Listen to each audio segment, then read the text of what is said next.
Assalamualaikum warahmatullahi wabarakatuh. Alhamdulillah wassalatu wassalamu ala Rasulillah. Ma ba'du.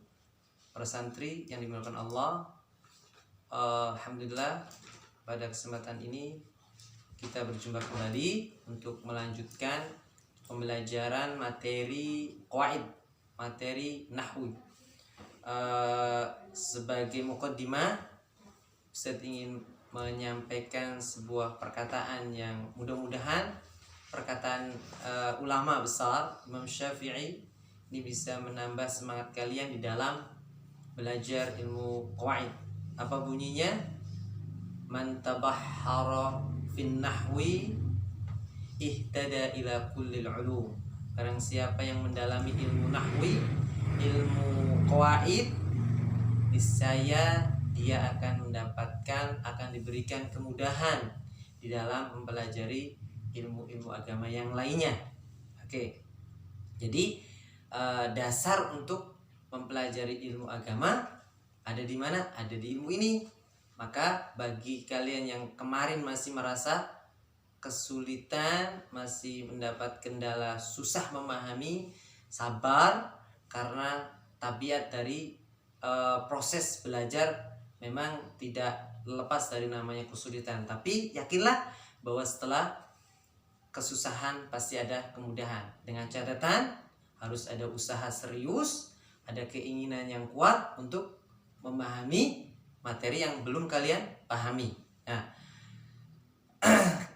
dari tugas yang pekan kemarin, 2 pekan yang kemarin, Ustaz ada sedikit catatan di tugas yang pertama di nomor 3 khususnya, karena di antara kalian ada yang mengi'rab.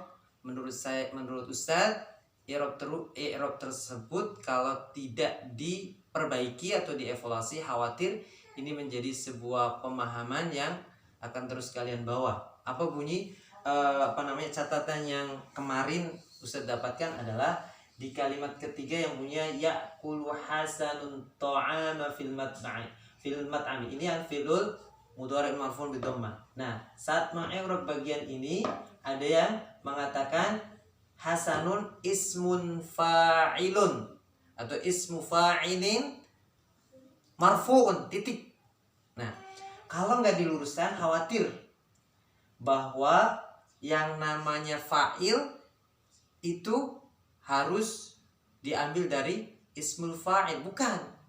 Karena ismul fa'il sendiri adalah isim mushtaq, isim kata turunan yang berasal dari sumbernya, itu fi'il madhi, ada yang mengatakan dari masdar. Dan ini tidak menjadi syarat dia harus menjadi fa'il. Ismul fa'il itu artinya orang yang pelaku dari pekerjaan itu, atau sifat dari pekerjaan itu, ya. Tapi dia tidak menjadi syarat mutlak dia harus jadi fa'il. Sebagai bukti kita lihat di sini ada kata talib. At-talib adalah ismul fa'il. Ismul fa'il dari talaba yatlubu, talaban wa matlaban wa talib. Nah, kita coba perhatikan di kalimat ini. At-talibu fil fasli. Apakah dia menjadi fa'il? Tidak. Karena dia letak di awal kalimat, maka kedudukan dia dalam kalimat itu atau i'rabnya adalah sebagai mubtada. Sesuai kaidah yang kalian sudah hafal, ismun marfu'un fi awalil jumlah. Berarti ini bukti bahwa ismul fa'il itu tidak selamanya harus jadi fa'il. Kemudian contoh yang berikutnya, ra'aitu talibat. Ini ismul fa'il juga. Apakah dia jadi fa'il? Bukan. Karena dia letaknya setelah fi'il, setelah fa'il dan fi'il.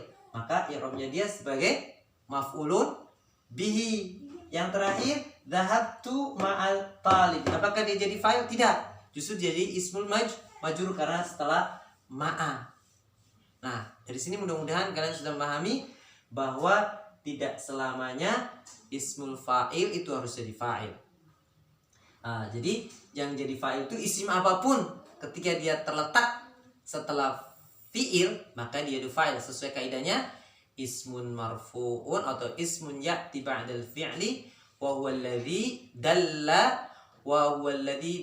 'ala alladhi fa'ala al-fi'la. Ya, atau ismun marfu'un qablahu fi'luhu bisa.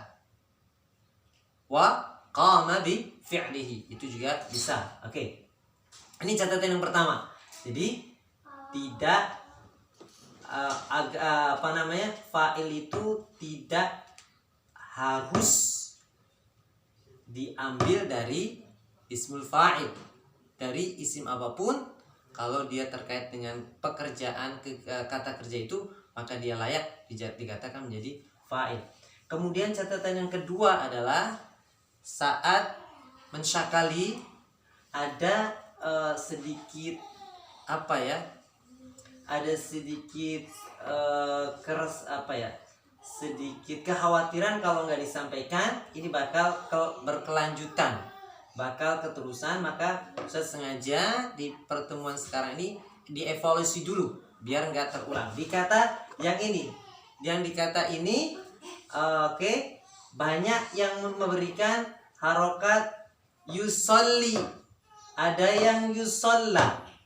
Nah, padahal perhatikan, kalau mendapatkan kata seperti ini, kemudian di depannya ada huruf, maka kamu bisa memastikan bahwa sumber kata ini adalah asalnya dari wasola. Wasola fi'il misal atau mu'tal fa itu di mudhari'nya biasanya wasola, di mudhari'nya wawunya pasti hilang.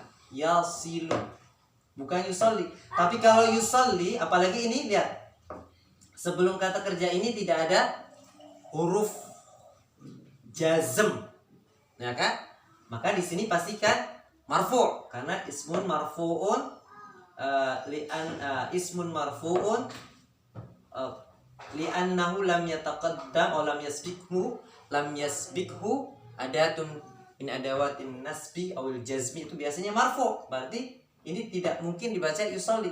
Kalau yusolli itu tulisannya begini, di belakangnya ada ya. Ketika posisinya marfu, di belakang yusollinya ada ya. Kemudian di depannya nggak ada huruf, langsung ke objek.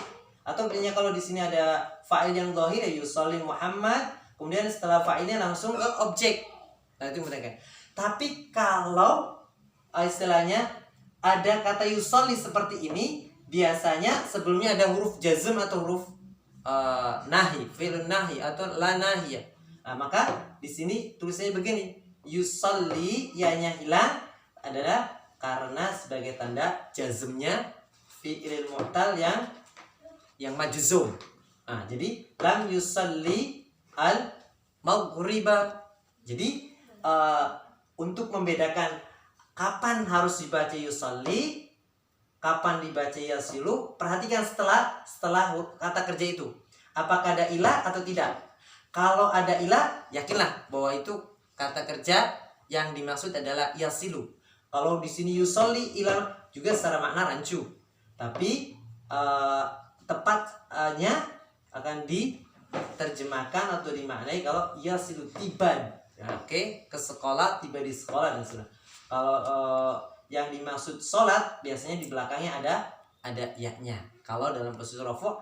Tapi kalau posisi najib, sebelumnya ada huruf lamnya. Ini evaluasi yang bisa Ustadz berikan. Mudah-mudahan ke depan tidak terulang kembali.